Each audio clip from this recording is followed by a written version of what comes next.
यला महानगरपालिकाले सुनाकुठी दुगु भृङ्गारेश्वर महादेव देग पुनर्निर्माणका लागि थुनेको लागि क्षमा पूजा जुगुदु श्री भृङ्गारेश्वर महादेव मन्दिर सुधार तथा वृद्ध सेवा समिति गोसाले क्षमा पूजा जुगुखा ज्याजोले यला महानगरपालिका प्रमुख चिरीबाबु महर्जन उपप्रमुख मञ्जली साक्य वज्राचार्य लगायत नवानदी गुखा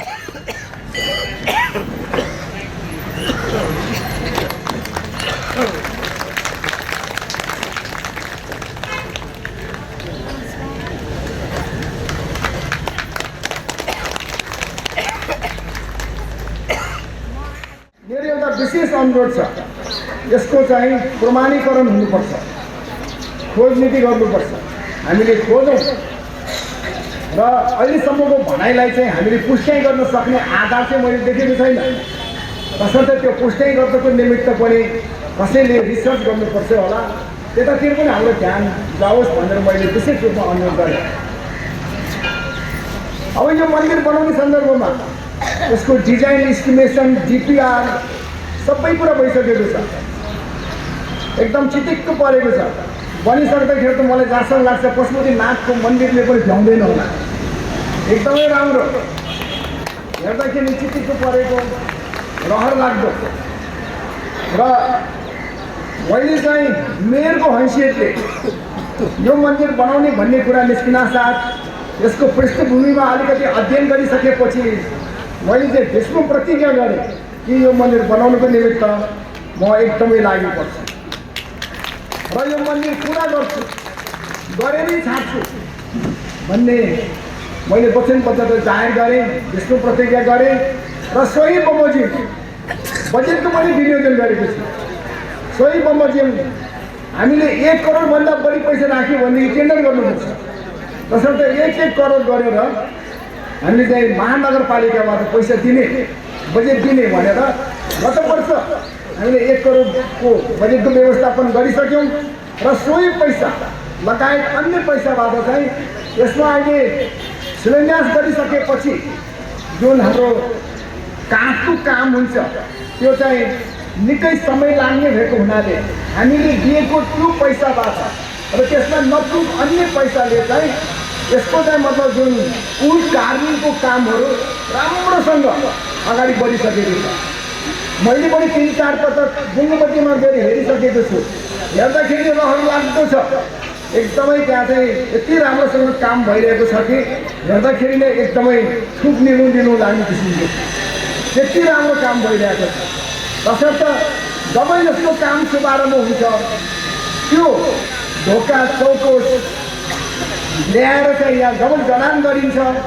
त्यसपछि चाहिँ वास्तवमै यो समितिले हाम्रो रामचन्द्र दाईको समितिले चाहिँ एकदमै राम्रोसँग होमवर्क गरिरहेको रहेछ एकदमै असल टाइपले चाहिँ काम गरिरहेको रहेछ भन्ने चाहिँ भान पर्छ अहिले हामीले कथा मात्र सुनाएर खलमखला हो कि होइन जस्तो हुन्छ तर जब त्यो सामान यहाँ ल्याएर चाहिँ जडान गरिन्छ तपाईँहरूको मन पग्लिन्छ त्यसपछि तपाईँले पनि अब अस्ति हाम्रो पण्डितजीले कथा सुनाउँदाखेरि राखेको चन्दा चाहिँ अलिक पुगेन भनेर तपाईँको मनले चाहिँ अर्को थप चन्दा दिनुहुँदैछ यो चाहिँ निश्चित छ भन्ने कुरा मैले यहाँसँग चाहिँ निवेदन गरेँ सम्पूर्ण सुनागठीवासीको श्रद्धाको यो केन्द्र यो शिव जुन हामी शक्तिको स्वरूपको रूपमा पनि लिन्छौँ शिवलाई र शिवलाई जान्न सक्यो भने आफूलाई पनि जानिन्छ सत्यलाई पनि जानिन्छ र जीवन चाहिँ सुखद हुन्छ पनि भनिन्छ देवतालाई भगवान्लाई शिवलाई विश्वास चाहिँ गर्छौँ होइन श्रद्धा चाहिँ गर्छौँ बिहान यहाँ सबै दर्शन गर्न पनि आउनुहुन्छ पूजा पनि गर्छौँ तर जति श्रद्धा र हामीप्रति आस्था छ त्यति नै विश्वास पनि भइदियो भने सायद जीवनमा आएका दुःख कष्टहरू पनि यही शिवको कृपा नै हो यो हाम्रो भोगाइ हो भनेर स्वीकार सक्यो भने जीवन पनि सार्थक रहन्छ त्यसकारण हामी सबै भाग्यमानी छौँ सुनागोठीमा हामीलाई पशुपतिसम्म धाउनु पर्दैन स्वयं पशुपतिनाथ नै विराजमान हुनुहुन्छ त्यसकारण पनि हामी सबै पनि धेरै नै खुसी छौँ। पशुपतिनाथ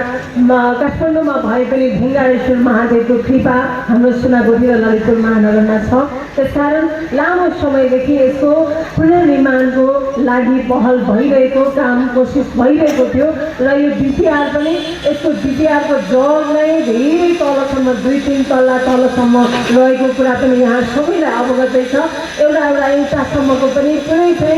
पुरानै ढङ्गले अझ पुरातात्विक महत्त्व यो सम्पदालाई संरक्षण गर्ने ढङ्गले यसलाई हामी पुनर्निर्माण गर्दैछौँ। त्यसकारण यो पुनर्निर्माण कुनै पनि ढङ्गले महानगरपालिका हाम्रो वडाले मात्र र उपभोक्ता समितिले मात्र होइन, सम्पूर्ण सुनाकोठीवासीको साथ सहयोग र सदा सहायताको अपेक्षा पनि हामी गर्न चाहन्छौँ। अब हामी के गर्दै सभालाई प्रज्वलन लिच्छवीकालीन इतिहास दुगु भृङ्गारेश्वर महादेव देग विक्रम सम्वत 2072 साले भोक्खाच क्षति यागु खास भृङ्गारेश्वर देगले दुगु शिलालेख कथा इस्वी सम्बत यागुगु शताब्दी जुजु मान देविया नामे देखुगु मान गृह राजप्रसाद दरबार व राज जुजु शिवदेविया शिलालेखे कैलाशकूट भवन्य बारे उल्लेख्यान तगुदु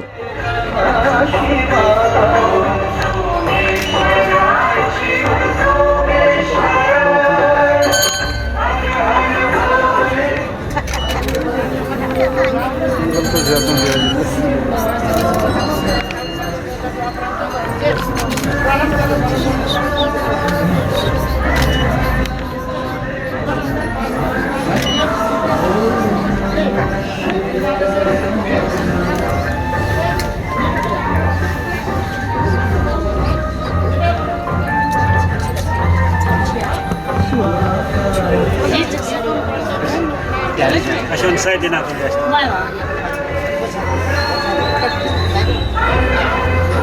Dua saja lah baca.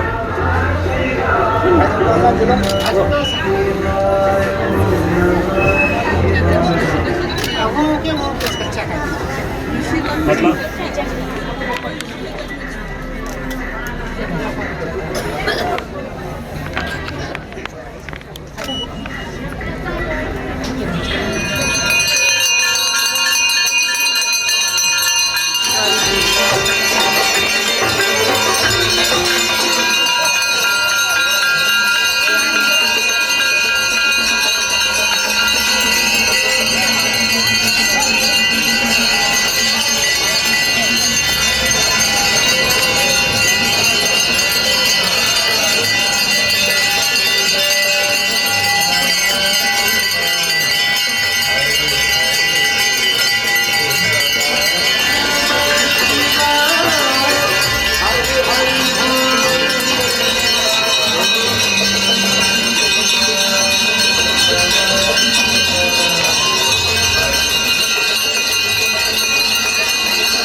भृङ्गारेश्वर Mahadev देग पुनर्निर्माण लागि शिलान्यास मङ्सिर 18 गते पुनिखुनो याइगुचुगुदु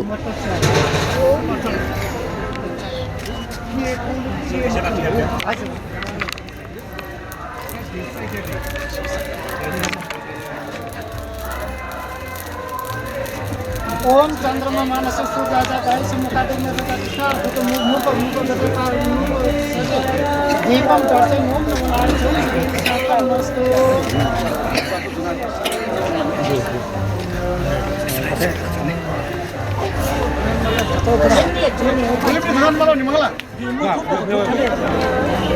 ओम श्री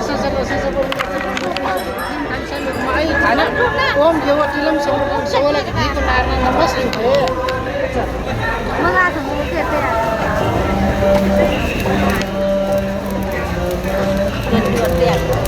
ओम चंद्रमा मानस सूर्याचा गायस